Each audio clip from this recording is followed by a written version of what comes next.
Welcome back. Bulletin کا آغاز کرتے ہیں۔ آپ کو بتائیں کہ بانی پی ٹی آئی کے خلاف توہین الیکشن کمیشن کیس کی سماعت 15 جنوری تک ملتوی۔ الیکشن کمیشن نے جیل حکام سے جواب طلب کر لیا۔ ممبر سندھ نثار درانی کی سربراہی میں 3 رکنی بینچ نے توہین الیکشن کمیشن کیس کی سماعت کی۔ وکیل نے بتایا کہ بانی پی ٹی آئی کی ویڈیو لنک سے حاضری کا حکم دیا۔ ممبر سندھ اسمبلی نثار درانی نے استفسار کیا کہ ویڈیو لنک سے حاضری کا بندوبست ہوا۔ الیکشن کمیشن حکام نے کہا کہ ہماری طرف سے انتظامات مکمل ہے، جیل کی طرف سے ویڈیو لنک ایکٹیو نہیں، جیمبرز کی وجہ سے رابطہ نہیں ہو رہا، جیل حکام بالکل تعاون نہیں کر رہے۔ وکیل نے کہا کہ بانی پی ٹی آئی کو ویڈیو لنک پر نہیں آنے دیا جائے گا۔ بانی پی ٹی آئی کی تصویر اور بیان چلانے پر پابندی ہے۔ کوئی تکنیکی مسئلہ ہو سکتا ہے، پیش نہ کرنا دانستہ نہیں لگتا۔ الیکشن کمیشن نے کہا کہ ملزم کی حاضری کے بغیر شواہد ریکارڈ نہیں ہو سکتے۔ فیصل چودھری ایڈوکیٹ نے کہا کہ اعمال کا دار و مدار نیتوں پر ہے۔ کمیشن اب جانے دے، کیس کو ڈراپ کر دیں۔ ممبر سندھ اسمبلی نے کہا کہ آپ تو کیس لڑ رہے ہیں، ہم کیسے ڈراپ کر دیں؟ فیصل چودھری نے جواب دیا کہ جیل حکام کے عدم تعاون پر بھی توہین کا کیس بنتا ہے۔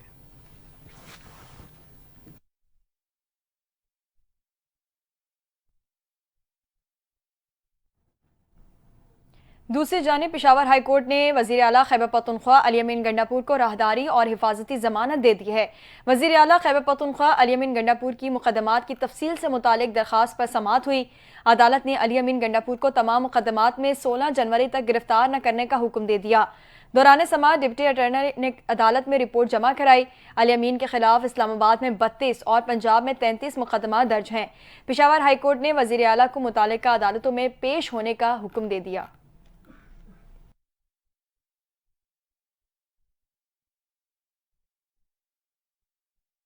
اسلام آباد ڈسٹرکٹ سیشن عدالت نے بانی پی ٹی آئی کی 6 اور بشرا بی بی کی 1 مقدمے میں عبوری ضمانتوں میں 7 جنوری تک توسیع کر دی۔ ایڈیشنل سیشن جج محمد افضل نے بانی پی ٹی آئی اور بشرا بی بی کی درخواست ضمانت پر سماعت کی۔ عدالت نے عبوری ضمانتوں میں 7 جنوری تک توسیع کر دی۔ دوران سماعت ملزم کی جانب سے جونیئر وکیل عدالت میں پیش ہوئے۔ جونیئر وکیل نے عدالت کو بتایا کہ senior counsel central jail Adiala میں کیس میں مصروف ہیں، آج پیش نہیں ہو سکتے۔ ڈسٹرکٹ اینڈ سیشن کورٹ اسلام آباد نے عبوری ضمانتوں میں توسیع کرتے ہوئے سماعت ملتوی کر دی۔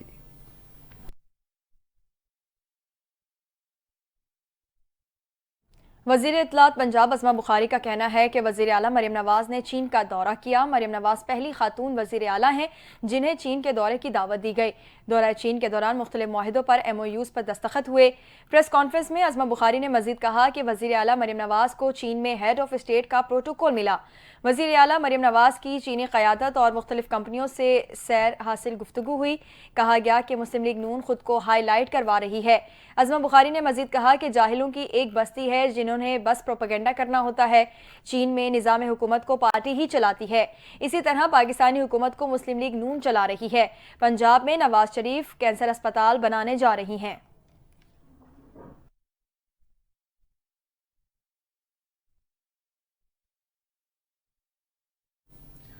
وزیراعظم شہباز شریف 18 دسمبر کو 3 روزہ دورے پر مصر روانہ ہو گئے۔ قاہرہ میں D8 ممالک کی 11ویں سربراہی اجلاس میں شرکت کریں گے۔ دیگر عالمی رہنماؤں سے 2 طرفہ ملاقاتیں بھی متوقع ہیں۔ مزید جانیے اس رپورٹ میں۔ وزیر اعظم شہباز شریف 3 روزہ دورے پر 18 دسمبر کو مصر جائیں گے۔ شہباز شریف قاہرہ میں منعقد ہونے والی D8 ممالک کے 11ویں سربراہی اجلاس میں شرکت کریں گے۔ وزیر خارجہ اسحاق ڈار 18 دسمبر کو D8 وزراء کونسل کے 21ویں اجلاس میں شریک ہوں گے۔ ترجمان نے بتایا کہ سمٹ کا تھیم نوجوانوں پر سرمایہ کاری کرنا اور SMEs کو سپورٹ کرنا ہے۔ وزیر اعظم D8 کے نظریات کے لیے پاکستان کے مضبوط عزم کا اظہار کریں گے۔ نوجوانوں کو بااختیار بنانے اور مالیاتی ترقی کے لیے پاکستان کی ترغیبات پر بھی روشنی ڈالیں گے۔ شہباز شریف D8 کے خصوصی اجلاس برائے انسانی کرائسس میں بھی شریک ہوں گے اور مشرق وسطی میں اسرائیلی جارحیت کے نتیجے میں پیدا ہونے والی صورتحال پر غور کریں گے۔ شہباز شریف فلسطین کی صورتحال پر پاکستان کا اصولی موقف پیش کریں گے اور مشرق وسطی میں قیام امن پر زور دیں گے۔ سربراہی اجلاس کے موقع پر وزیر اعظم کی شرکت کرنے والے رہنماؤں سے 2 طرفہ ملاقاتیں متوقع ہیں۔ خبر دیں گے نائب وزیر اعظم اسحاق ڈار D8 سمٹ میں شرکت کے لیے قاہرہ روانہ ہو گئے ہیں۔ ترجمان دفتر خارجہ کا کہنا ہے نائب وزیر اعظم اسحاق ڈار ڈیولپمنگ ایڈ سمٹ میں پاکستان کی نمائندگی کریں گے۔ سمٹ 19 دسمبر سے قاہرہ میں شروع ہو رہی ہے۔ D8 سمٹ کی سائیڈ لائنز پر اسحاق ڈار کی قاہرہ میں 2 طرفہ ملاقاتیں بھی ہوں گی۔ ترجمان کے مطابق اسحاق ڈار باکو میں ایشیا میں اعتماد سازی اقدامات پر اجلاس میں بھی شرکت کریں گے۔ D8 سمٹ میں بنگلہ دیش، مصر، Indonesia, Iran, Malaysia, Nigeria, Pakistan اور ترکی شامل ہیں۔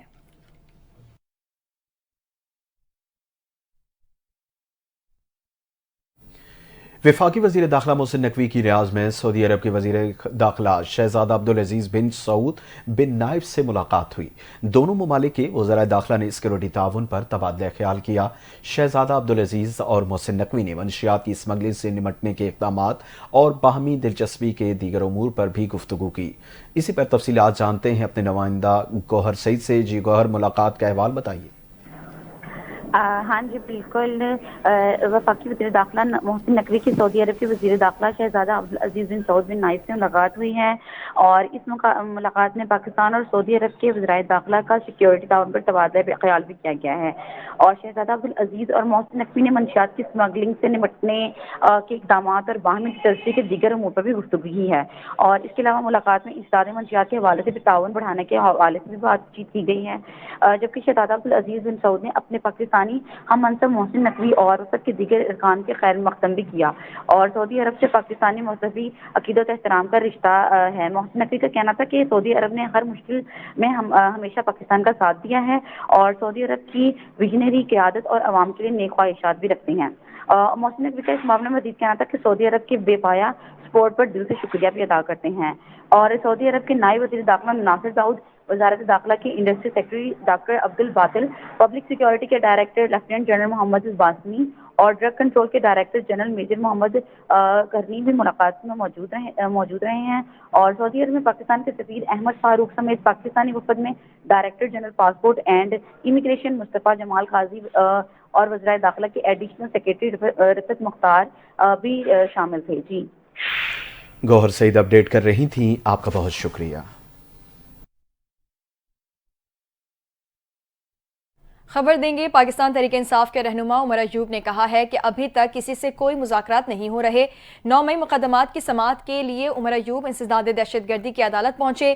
عمر ایوب نے میڈیا سے مختصر گفتگو کرتے ہوئے کہا کہ مذاکرات کے حوالے سے کسی سے کوئی رابطہ نہیں ہوا ہے۔ جب تک یہ لوگ سنجیدہ نہیں ہوں گے، مذاکرات نہیں ہوں گے۔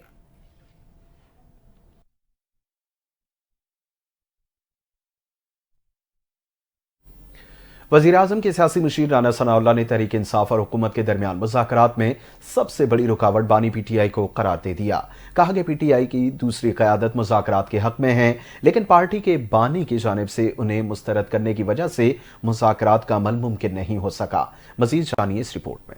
وزیر اعظم کے سیاسی امور کے مشیر رانا ثناءاللہ کا کہنا ہے کہ تحریک انصاف اور حکومت کے درمیان بامعنی مذاکرات کے راستے میں سب سے بڑی رکاوٹ بانی پی ٹی آئی ہے۔ سیاسی جماعتوں کے درمیان مذاکرات کے حوالے سے نہ صرف اسٹیبلشمنٹ اپنی پالیسی واضح کر چکی ہے، بلکہ وزیر اعظم شہباز شریف نے بھی قومی اسمبلی سے اپنے حالیہ خطاب کے دوران تحریک انصاف کو مذاکرات کی پیشکش کر چکے ہیں، لیکن وزیر اعظم کی پیشکش کو ایوان زیریں کے اسی اجلاس کے دوران اپوزیشن لیڈر عمر ایوب نے توہین آمیز رویے کے ساتھ فوراً مسترد کر دیا۔ انہوں نے کہا کہ بانی پی ٹی آئی ماضی میں سیاسی مذاکرات کے حق میں تھے اور نہ اب دلچسپی رکھتے ہیں۔ تحریک انصاف کی دوسرے درجے کی قیادت حکومت کے ساتھ بات چیت کے حق میں ہے، لیکن ان کے اس طرح کے مذاکرات کی خواہش ہے کے باوجود بانی پی ٹی آئی نے ان سب کو مسترد کر دیا، جس کا نتیجہ 26 نومبر جیسے واقعات کی صورت میں سامنے آیا۔ رانا ثنا نے کہا 26 نومبر کا واقعہ نہ صرف مذاکرات کے ممکنہ آغاز کے لیے ایک سنگین جھٹکا تھا، بلکہ اس واقعے نے یہ بھی واضح کر دیا کہ بانی پی ٹی آئی اپنی پارٹی کی پوری دوسرے درجے کی قیادت کی رائے کو کوئی حیثیت نہیں دیتے۔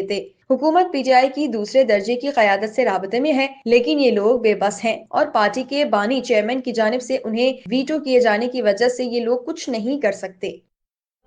پاکستان تحریک انصاف کے رہنما شیر افضل مروت نے دعویٰ کیا ہے کہ 26 نومبر کے واقعات کے بعد اسٹیبلشمنٹ نے پی ٹی آئی کے لیے مداوا شروع کر دیا ہے۔ مسلم لیگ نون کوشش کر رہی ہے کہ ہمارے مذاکرات آگے نہ بڑھیں۔ شیر افضل مروت نے کہا کہ بانی پی ٹی آئی نے مذاکراتی کمیٹی بنائی، جس کے بعد بیان بھی دے دیا کہ پی ٹی آئی رہنما حکومت کے ساتھ خوشگوار موڈ میں چل رہے ہیں۔ بانی پی ٹی آئی کے بیان سے مذاکراتی کمیٹی کی وقت میں کمی ہوئی۔ بانی پی ٹی آئی کے بیان سے ہمیں تھوڑا نقصان ہوا۔